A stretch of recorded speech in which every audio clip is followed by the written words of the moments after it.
I'm Sarah. So cool to see all these familiar faces, people I've connected with on Instagram or maybe Discord, which was a little more new for me this year.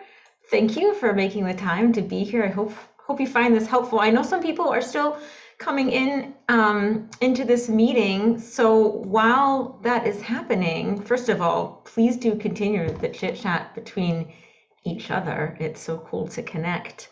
Can you give me a thumbs up if you can hear me okay, first of all?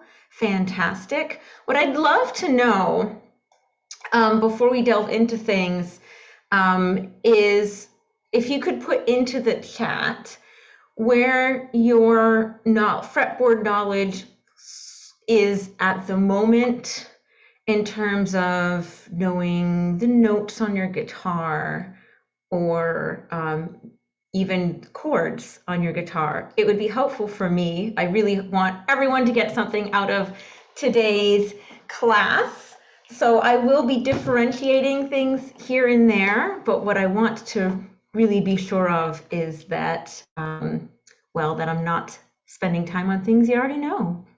And though we're going to be focusing today on building chords with fretboard knowledge and then connecting that to some beginning fingerstyle patterns, I do want to acknowledge, as I see these comments, that learning by ear and knowing your stuff by ear is super valid as well. That is definitely a way to learn things and to know your stuff. You know, everyone's got a different approach and a different method that works for them. But I am going to spend a little bit of time reviewing some notes on the fretboard and how that connects to why we play chords the way we play them. Why do the fingers go there? All right, I'm going to wait 2 more minutes and then get into some warm-ups for us. And while people are coming in and leaving their comments in the chat, I'm going to reintroduce myself. Hi, I'm Sarah. If you've just recently joined, I am joining you from East Coast, from Boston. Anyone here from the East Coast? Oh, I got a few. Yeah, cool. Oh my gosh, there are other people here from Boston. How have we not connected? Isn't that so wild about this community, that there are people that you may have passed on the street, but you just didn't know it yet? North of Boston. Cool. I think it would be really cool to get all these East Coast people together. I mean, it'd be cool to see all you in the West Coast too, but that will be a little more difficult for me. Finland. That's amazing. Hello, Finland. Would love to visit you someday. Alrighty, as these messages roll in, we are going to start with some exercises for our fretting hand. So I'm going to bring up on my screen in a moment a tab, but I'm also going to demonstrate first our first exercise, if that's more helpful for you. So I'm going to take this camera over here. Hopefully you can see my fretboard a little bit better. So our first exercise, there we go. That's not quite perfect. Okay, the challenges and benefits of technology. Okay, so we're going to do open 1, 2, 3 on every string. So on. Cool, so now I'm going to share my screen as well, so that if the tabs are helpful for you, you have those too. Alrighty, here we go. Exercise A, starting on our high E string and working our way to our low E string. 1 beat per note. Of course, we're on Zoom, so we won't be totally in sync, but that's okay. On the count of 4, 1, 2, 3, and it's 0, 1, 2, 3. Second string. Third string. 1, 2, 3. Fourth string. Fifth string. And low E. Very nice. Before I continue, I'd love to know, and of course I can't see everyone, but could you just give me a thumbs up, whether it's visually or through the emoji feature, if that tempo worked okay for you? I know we're not totally in sync. You might be going at your own speed, and that's totally fine. I'll be honest, I'm used to being in a room with a bunch of people where Zoom lag is not a thing. So I like to always make sure that I'm going at a speed that works for most people, but you do you. Cool. Next exercise, we're gonna flip it and reverse it. Not quite. We're gonna take it backwards. 3, 2, 1, 0. And of course, totally up to you. I'm using all 3 fingers, but you could be using 1 finger and that'd be totally fine. We're starting again on our high E string. Here we go. 1, 2, ready. And it's 3, 2, 1, 0.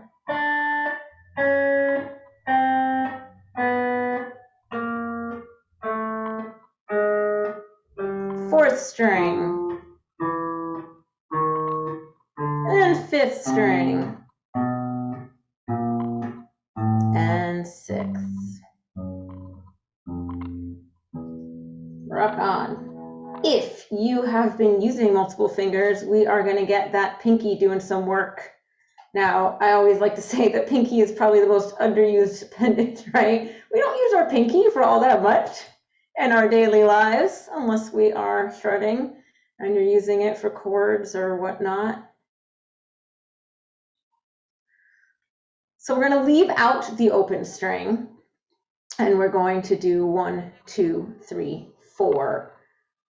Okay, so no open string. That can throw people off a little bit sometimes. I mean, not the end of the world if you use the open string. You're doing your own thing.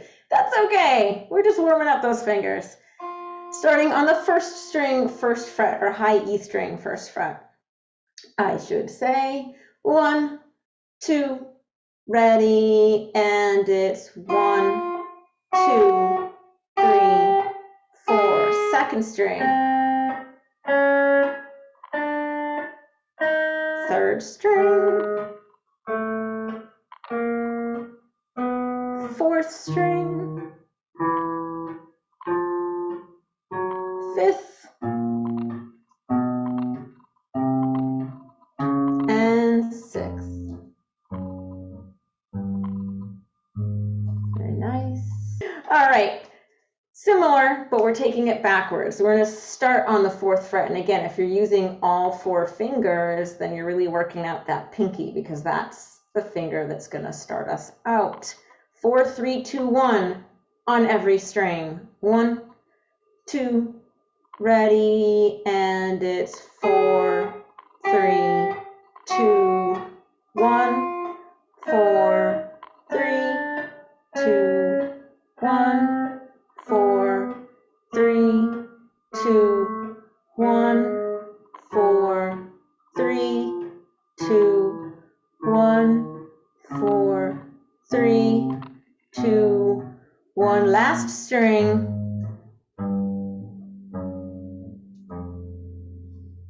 Very good. Super. Alrighty. How's everyone's fingers feeling? Warmed up? Yeah, I'm gonna bring this back so you can actually see who you're talking to. I have a face, there it is. Hey.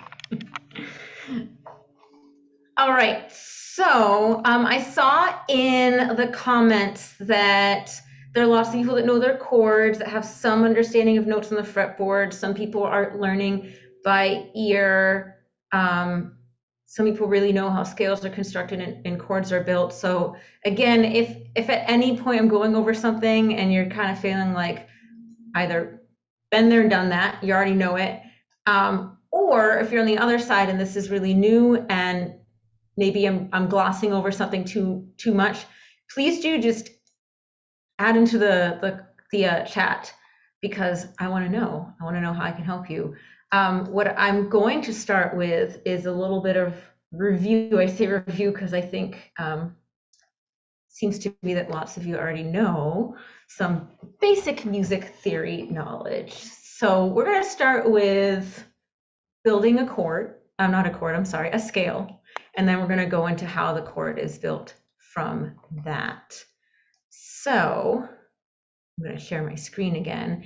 And I'm also going to share in the chat the slides that I am using.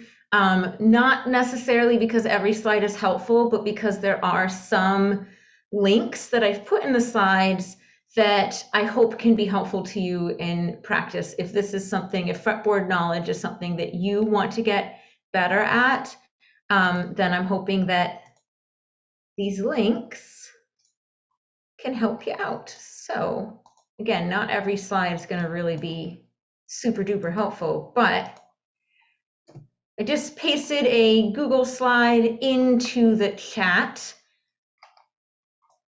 Hopefully, I am 99.9% sure. Yes, okay. Anyone with a link should be able to access it. So for whatever reason it doesn't work, do let me know. Alrighty. So I'm gonna start with the real basics here. Here is the musical alphabet, right? Many of us are familiar with this because when we learn chords or we know the strings of our guitar, they're named after letters, right? When we are dealing with fretboard knowledge, then it's important to also know that there are these things called sharps and flats, which I'm sure you have heard of before.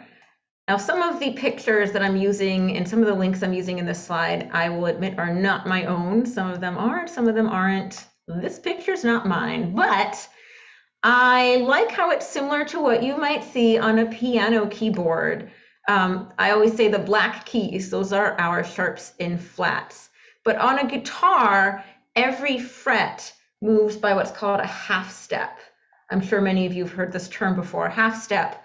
So often when we're going from just plain old letter to letter, that's actually a whole step because there's usually this sharp or flat in between. So what sharp means is I'm moving up a half step, and a flat is I'm moving down a half step. And because our musical alphabet starts on A and ends at G and just keeps repeating, we're going to find a lot of places to play these notes over and over again on the guitar, whether they are the same exact pitch or the same letter, but a pitch higher or lower, and so on. So I always like to say the guitar is kind of a double-edged sword. It's really great because there are so many options on it so that you can really personalize things to what makes the best sense for you as a musician. But it also means that you have a lot more options to figure out. So that can be, you can look at that both ways, I suppose. Another thing that I find can be a little bit confusing if you're new to this idea of moving up a half step or a fret and down a half step or a fret is up and down. I see a lot of students, of course, these students are in high school and younger perhaps, but they tend to think of moving up the guitar as moving towards the head of the guitar. So I always refer to the fretboard kind of like a game board. Right? If I'm moving sharp, I get to move forward a space. If I'm flat, then I've pulled that card that says move backwards one space. And we're thinking in terms of fret numbers. So if I have a note on fret 3 and I'm going sharp, then I'm going to move up a fret to fret 4. So I hope that makes sense. But again, please do utilize the chat if what I'm saying right now makes no sense at all, because I can always absolutely rephrase. So this is important for us to know because knowing your fretboard really does give you power in figuring out your chords and scales. There are so many helpful diagrams and auditory examples out there, and it seems based on the comments in the chat that that's really working for a lot of you. But I found myself that once I was able to look at my fretboard and identify the notes, then suddenly things were connecting in my head, like, oh, that's why that chord is the way it is. And there were some chords that I consistently got confused with each other, and I was able to suddenly make the adjustments that I needed to because I knew what the letters were, what the notes were. So here are some helpful tools and tricks that I find helped me and also have helped some of my students. One of the biggest ones being musictheory.net, and I'm going to link some really specific exercises for you in these slides. Fretboard diagrams, of course, are helpful too, and I have some of those in these slides. Understanding the chromatic scale, so I'm going to go back here, understanding that this is the flow of our musical alphabet, and it's just going to keep recycling over and over again. And because we have multiple places to play these notes on our guitar, understanding that sequence is really, really important. Here's some other fun tips and tricks that some of you might already be familiar with. The 12th fret is an octave from your open string, meaning it's 8 notes apart, but also meaning it's the same letter. So if I play my low E string open, of course that's an E, but if I play the 12th fret, it's also an E. It's just bumped up 1 octave. It's the one higher pitched version of it. And that can be helpful for all you math people, because I know if I know my open string, I know my 12th fret. If I know my first string, first fret, then I know my 13th fret, and so on. Also, and I'm sure many of you know this through tuning, our 5th fret of almost every string, except for the G string, is going to give us the next open string, right? So if I play my 2nd string, 5th fret, it should sound the same as my 1st string open. That's good. That means I'm in tune. And that can also be helpful for understanding that chromatic part, the flats and sharps. If I have my 1st string open and suddenly I need to flat it, unless I want to detune my guitar, I can find its twin on the next string and then move it back. Okay, so in learning these things, here are some links I've made up that I hope can be helpful. Here's how these exercises work. I've customized each of these links depending on what you want to work on, especially if you're new to this and you want to work on it in small chunks. It's always helpful to take things in pieces and take it slow. So for very beginners, you might want to start by just reviewing your open strings up to fret 3 and what are the names of those notes. And if you click on the link, it'll take you to musictheory.net to the customized exercise, and it's going to show you a dot on the string and ask you what the name of that note is. And if it shows up like this, then it's just asking you the open string, and you'll say, that string is G, and it'll be like, awesome, you're a genius. What about this string? Oh, I see a message in the chat. Okay, awesome. I'm so glad this is helpful. I will say this, and this might date myself a little bit. This is how I learned before musictheory.net had it when I was in college. My private lessons instructor was like, Sarah, you really need to know your fretboard, because I was learning jazz chords and I was getting a lot of them confused. And same with scales. So there was a program that I had to download on my computer with a CD-ROM, and it was called Fretboard Warrior. And I would just spin it like between my classes. I would do a Fretboard Warrior exercise. And before I knew it, I knew all the frets on my guitar. I knew all the notes. And suddenly that was like an aha moment for me. Just so you know, this exercise will go on forever. So if you're waiting for that gratification of it ending and saying like, good job, you got 100%, I hate to say it, but it's not going to happen. It just keeps on going. So I would say if you're doing well, clock out so you can move on with your life. Always helpful to know. So yeah, I've customized these exercises so that maybe you want to review anything on the fretboard, although I think it only goes up to fret 17, or if you want to take it in pieces because you know where your gaps are and where your knowledge already is. Cool. Any questions before I move forward? I love seeing the comments that this is helpful, because my biggest fear coming into this was that I wasn't going to be helpful. I want to be helpful to all y'all amazing guitarists.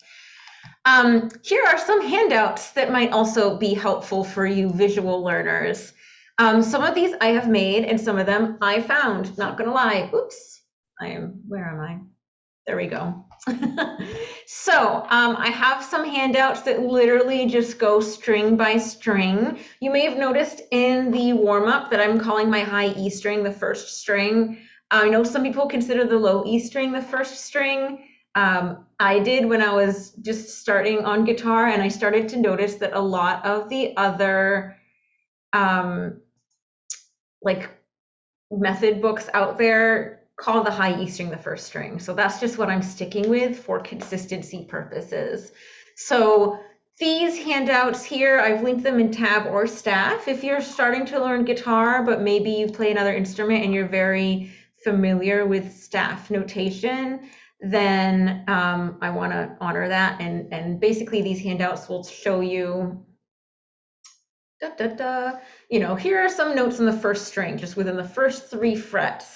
Just going alphabetical, no sharps and flats, okay? And then I have one for tab as well. I've got a diagram linked here, just between open string and fret 5, as well as one all the way up to the 12th fret. These are color-coded by pitch, and they are not mine. So these 2 links are not mine. And then I've got another diagram color-coded by pitch as well. This one right here, fret 0 and 5, I misspoke. It's color-coded by fret.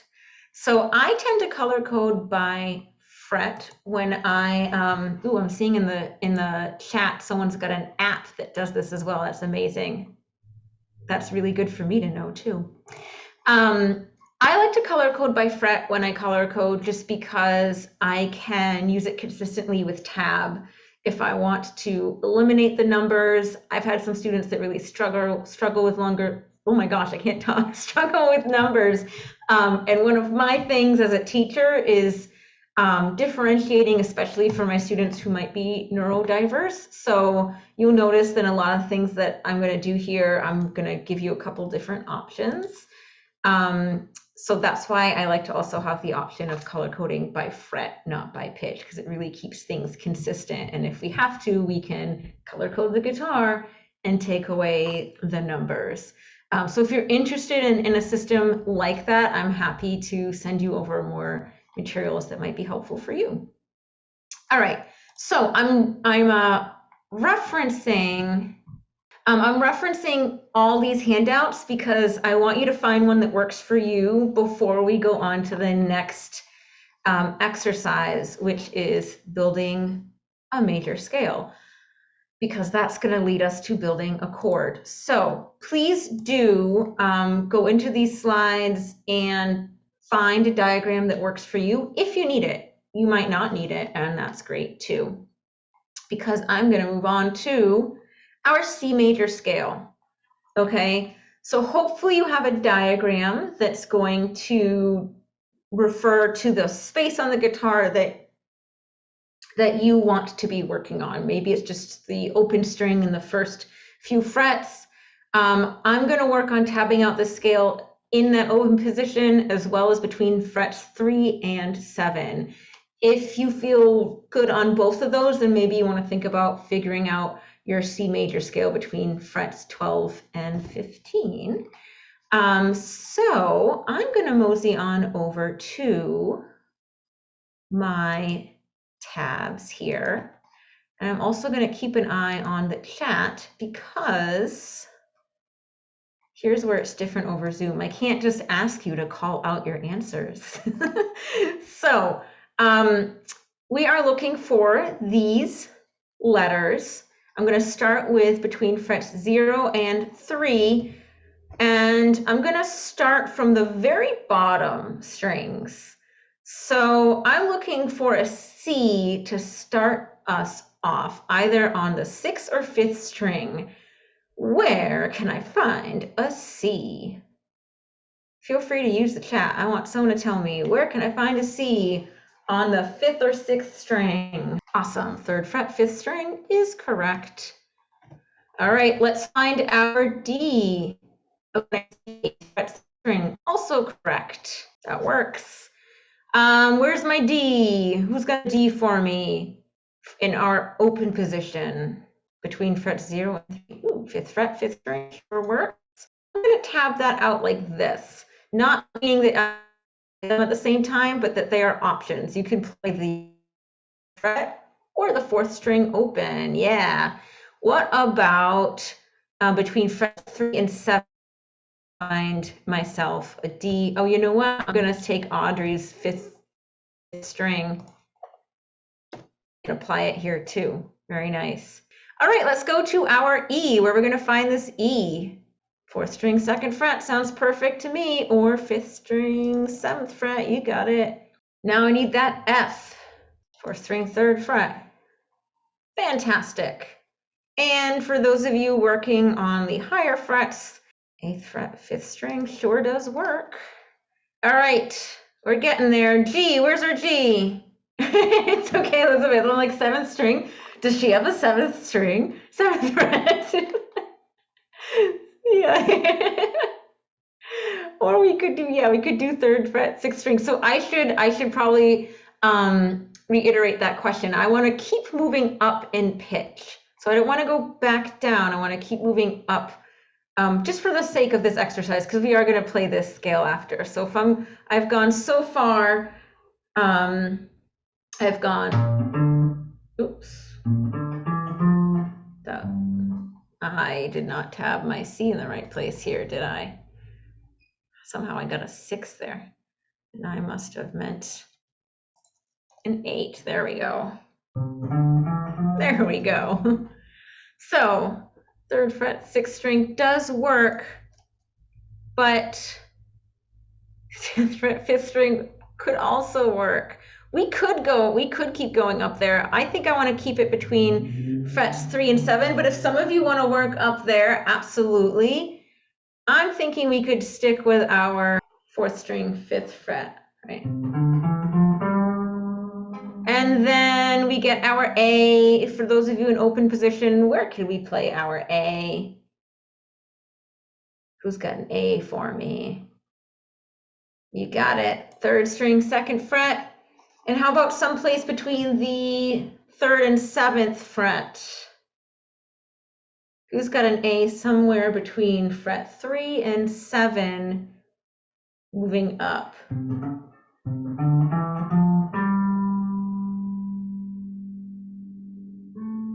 We could do 6th string, 5th fret.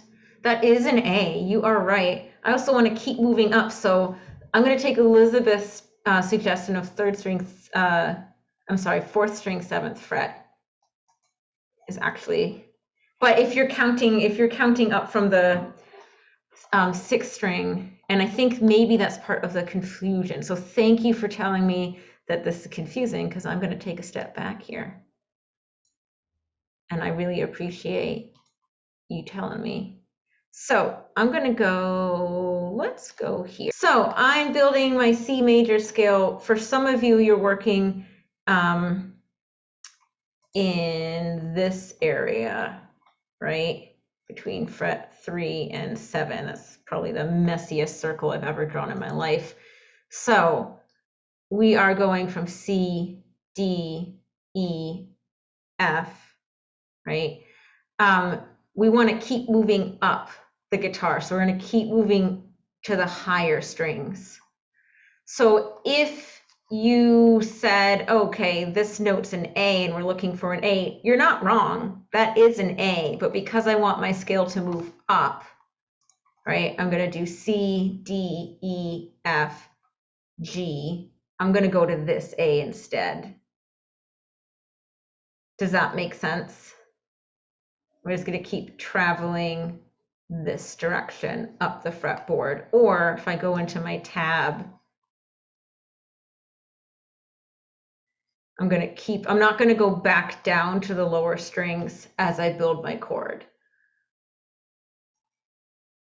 I hope that that is somewhat helpful.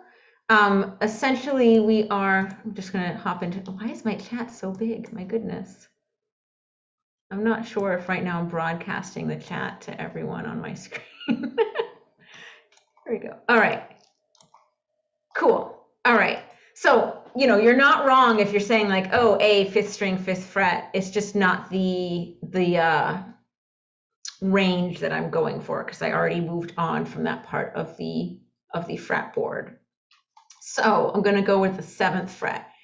And then let's finish this out. Where is my B going to be? That sounds redundant. Where is the B going to be?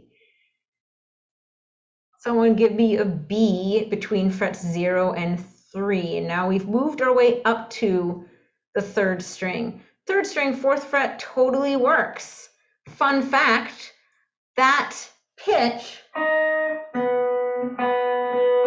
is going to give me the same note as my 2nd string open.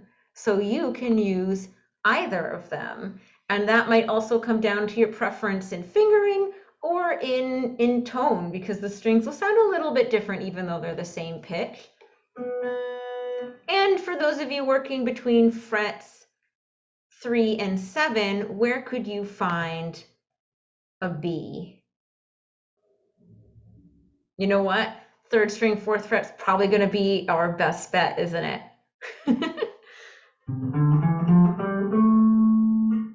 Unless we want to go up to fret 9. So you know what? I'm going to keep that one. Let's just keep it 3rd string, 4th fret for both. And then we're going to end on a C. So let's find a C for the last note of our C major scale. And let's find one between frets 0 and 3 to start. 3rd string, 5th fret sure does work. I'm going to tab that out for both of us. And what if we wanted to play it on the 2nd string? Is there a C on the 2nd string? 1st fret, perfect. So I'm gonna take that 2nd string 1st fret and keep it there for us for a moment. Okay, I'm actually gonna, there we go. I'm gonna get rid of these fretted ones. You can absolutely play them, but I'm gonna keep open strings and this top version of the scale for option 1. Okay, so let's play our scale. You can either play this top option or the bottom option. They're both going to sound like C major scales. On the count of 4, 1, 2, 3, 4, it's C, D, E, F, G, A, B, and C. Beautiful. Oh no, you can't see the tab. Interesting. This whole time I haven't been sharing the tab. I'm going to share my screen again. I'm so sorry about that. Can you see it now? Okay, goodness. I must have looked like a fool. Here I am talking all about these numbers that weren't even on the screen. Let's do that again then. Here we go. C major scale. Count of 4. 1, 2, 3, and it's C, D, E, F, G, A, B, and C. Beautiful. Okay. I'm looking at the time and realizing that I want to get to the chord building and fingerstyle because that's why we're all here. So I'm going to fast forward here a little bit to what does this have to do with our chords? Why on earth did we just play that C major scale? Well, a major chord is built from the 1, 3, and 5 of the scale. The 1 is the root, and that's going to be really important once we add our finger picking hand. Okay, so the 1 is the root. That's what the scale or chord is named after, right? The 3 in this case the 3 is our, whoops, come on, Google, is our E. And the 5 is our G. Okay, so I'm going to take us from the first string. We're going to start on the first string. We're going to build our chord from the first string up. Remember, we're looking for a, and why don't I write this here as well? We're looking for a C, E, and G. That gives us our C major chord. Okay, so I need a C, E, or a G on my first string. I'm going to start on this first string. Within the first 3 frets, where can I find a C, E, or a G? I need one of those. First fret is actually going to give me an F, but you're super close. I see Michelle is already ahead of us. There's a C in the second string, first fret. You're right. Let's get that one in. Open E, perfect. What about the third string? Anything there for us? Is there a C, an E, or a G on the third string? Open G, perfect. Let's change these, there we go. So you could play a C chord just with these 3 strings. And this is why. And some of you may be in teaching guitar to other people or learning chords. You may have started with this 3-string C chord, and this is why it works, because it has all of the notes we need to make it a C chord. It's got a C, an E, and a G. Now, I'm going to continue down to fill this out for our full open chord. Let's go to the 4th string. Do we have a C, E, or G on the 4th string? I'm thinking 4th string is the D string, by the way. I'm calling the D string the 4th string. So looking for C, E, or G on the D string. Yeah, 2nd fret E. All right, let's go on to our 5th string, or the A string. Anything there for us? 3rd fret. And what about on our 6th string? We can leave it open. We totally can. We could leave it open, or we could do the 3rd, but you might be noticing that now we have our open C chord, and often this note on the bottom gets left out, right? Same thing if I tab, I'm going to very quickly tab out. Yeah, it could be 3rd fret too. I'm going to very quickly tab out here. Here, isn't that sound lovely? Music to my ears. Here I could have a C bar chord. For those of you that are more advanced and are already familiar with bar chords, but often we might also leave that bottom string out. And here's why. It's because we want our root often on the bottom, that root being where the name of the chord comes from. So in either versions of these chords, I have a C on the bottom, okay? So we're gonna stick with that when we come back around, okay? I'm gonna stop sharing my screen for a moment. We just built a C chord, and I bet that most of you knew how to play that, but maybe you never reverse engineered it, right?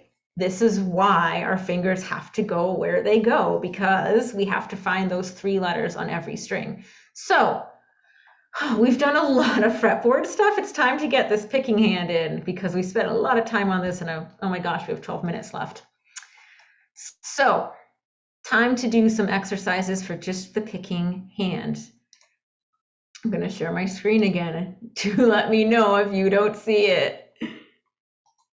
All right, can everyone see these fingerstyle exercises on my screen? Yes, fantastic. Okay, so here's the thing about fingerstyle, like classical guitar, usually every finger gets a letter, and they are not the letters that I have on my screen. I am using these letters on my screen because it's thumb, index, middle, and ring finger. Okay, thumb, index, middle, and ring. I like to call this first pattern the Nothing Else Matters pattern if you're familiar with Metallica. Then that's what this pattern is. So it might be helpful for you to first work on isolating these fingers and practice without your guitar. Thumb, index, middle, ring, middle, index, right? Get those fingers on your picking hand, thumb, index, middle, ring, middle, index, okay? We're gonna take this slow. Some of you might be familiar with some fingerstyle. For some of you, maybe you're more of a strummer, and it takes a little bit of extra brain power to get these fingers working separately.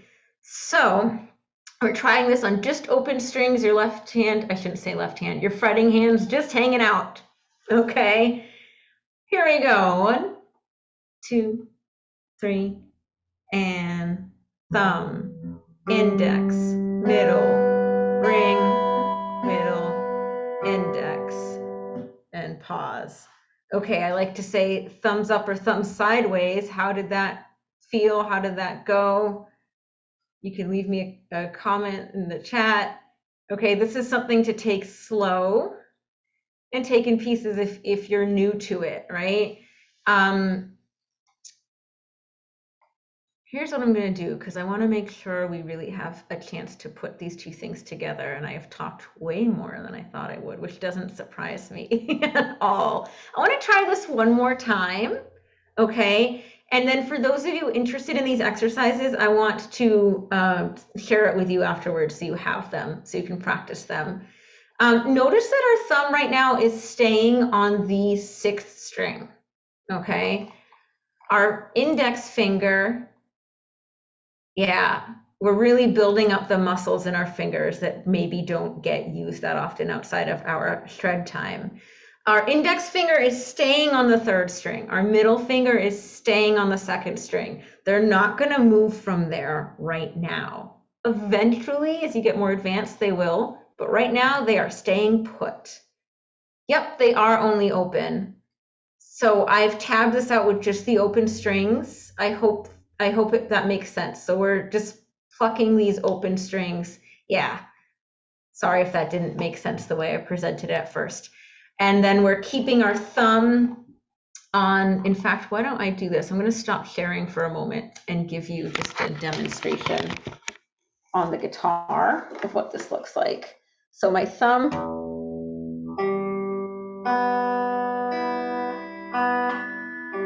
sorry about the shadow doesn't help those strings, but my thumb's staying on the bottom string.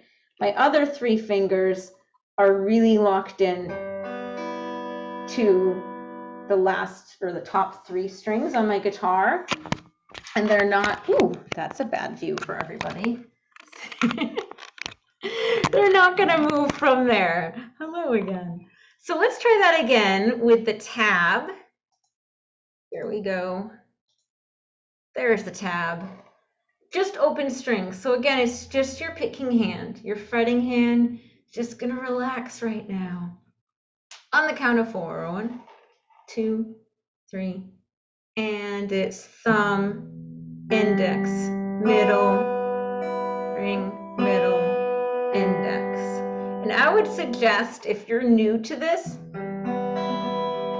just keep practicing this over and over again on the open strings. Okay, then what we're going to do right now is go back to our C chords, okay? Once we start adding our chords, let's make this bigger, right? Once we start adding our chords, now we need to think about that root again. Where's the root of our chord? For what doesn't matter which version of this we're using, if we're using the open one or the bar chord, where's the root? What string? What string is our root? Where's the C, the lowest C we could possibly find on either of these chords? Yeah, it's on the 5th string.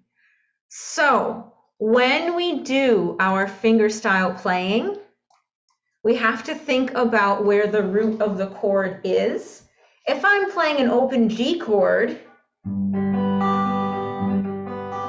I can keep my root on the 6th string. But with the C chord, suddenly I've got my root on the 5th string. So my thumb is going to travel depending on what chord I'm playing. My thumb is going to travel. If I want to stick with just root on the thumb, that's going to hugely depend on what the chord is and which string the root is on. I hope that makes sense. Can everyone just kind of give me a thumbs up? Yeah, okay, awesome. Fantastic.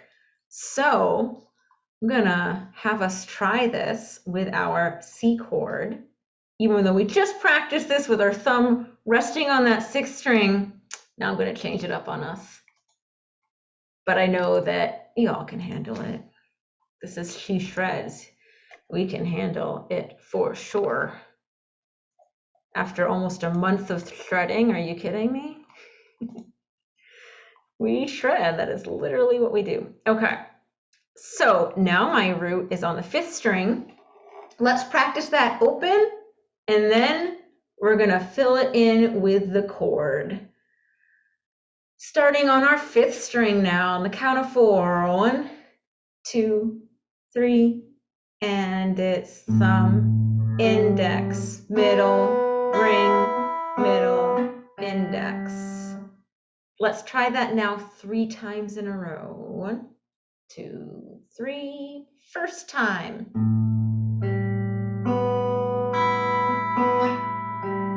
Second time. Third time. Excellent. Now, when we add the chord, I'm going to actually bring my chords back up here. I, of course, want you to choose the version of the C chord that makes most sense to you. Okay. Remembering that pattern, we've got 5th, 3rd, 2nd, 1st, 2nd, 3rd, right? And we're adding the chord in our fretting hand. So actually, I'm going to ask everyone here and try to at least go with what the majority says. Would it be more helpful to have the chords on my screen or the picking pattern on the screen as we do this? To kind of wrap up here. What would be more helpful as a visual? Chords or the picking pattern? I see 1 vote for chords. I see 1 vote for picking pattern. Uh-oh, it's a tie. Picking. All right, so here's what I'm going to do. Chords, picking pattern. You know what? I think, can I? No, I can't. Darn you, MuseScore. I can't open both. So here's what I will do. I'll keep the picking exercise up here. Okay. And just remember that you have a C chord in your left hand. Or your fretting hand, I'm sorry, may not be your left hand. So it's either, could be your open, could be your bar, whichever C chord floats your boat. Okay, so that's staying in your left hand, and now we're going to add the picking pattern on the count of 4. Sounds like this. 1, 2, 3, and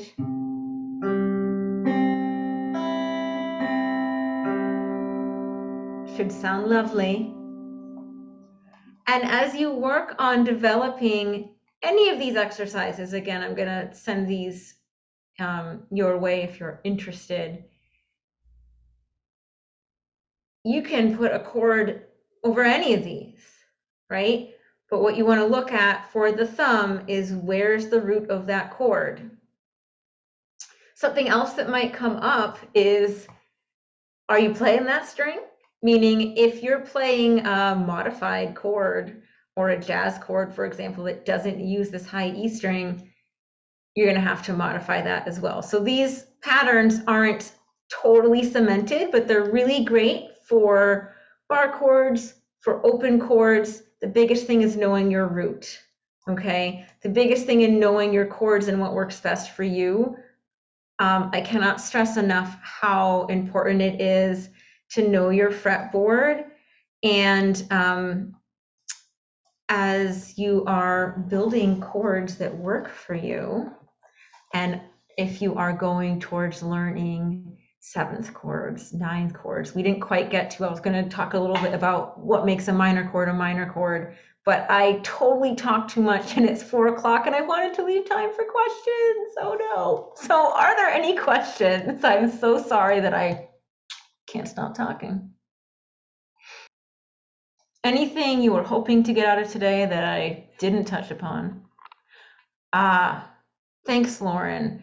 How to find the root. Okay, so if you've got a chord and you're looking for the root of that chord, I'm looking for the note that that chord gets its name from on my low strings, on the 5th or 6th string. Might be your 4th string.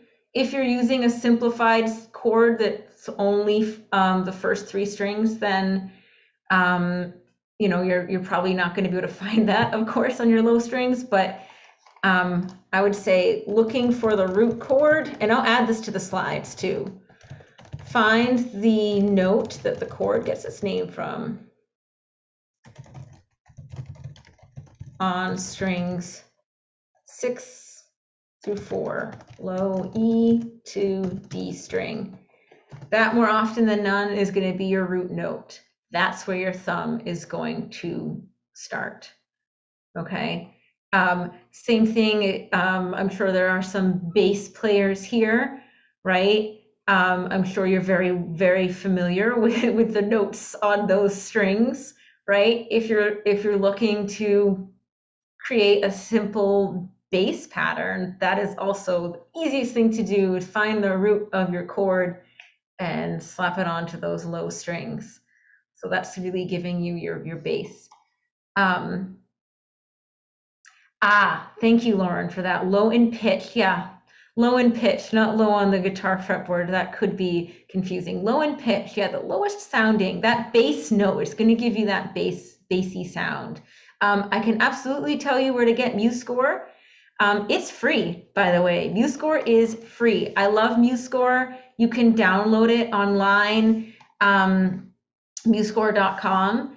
And I find it to be, I've used pretty much any notation program there is out there. MuseScore, I find to be the easiest to use for guitar. You can change the sizing and the font of the numbers. Yep, musescore.com. I think it's a .com. I should probably double check that. You can color code to your heart's desire, to whatever you want it to be. You can save stuff online. It is really, really helpful. I'd love to talk about minor and 7th chords. I totally had planned on doing that, and I think I was a little overzealous on how much I thought I could fit into today. So maybe next time. This was so fun. I wish we could hang out on this Zoom all day together. How cool would that be? And thank you to She Shreds for hosting this. This was so amazing. I see like familiar faces here and some new, and it's just, I love this community. You know, we are all doing something super cool and special by coming together. And hey, I'm gonna keep trying to post some videos online for those of you getting started on fingerstyle playing, because I do tend to get a lot of questions about it. Please do keep in touch and have a great rest of your weekend. Bye.